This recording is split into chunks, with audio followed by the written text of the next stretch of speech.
អាហារពេលព្រឹកដូររបបម្ដងហូបបាយឬក៏បបរអីចឹងទៅបាយបរទាវហ្នឹងហើយបាយបរទាវតែឥឡូវកាត់ថយហើយបាយបរទាវមកញ៉ាំចេះវិញឥឡូវញ៉ាំចេះវិញសាកមើលហាមាត់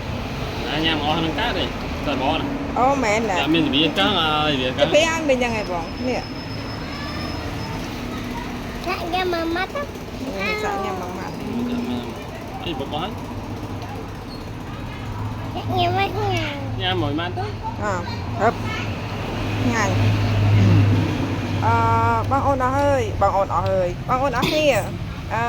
អានេះព្រលឹមឡើងយើងហូបចឹងទៅវាអត់ទៅចុះលុយមួយទៀតវាអត់ឡើងជាតិស្ករ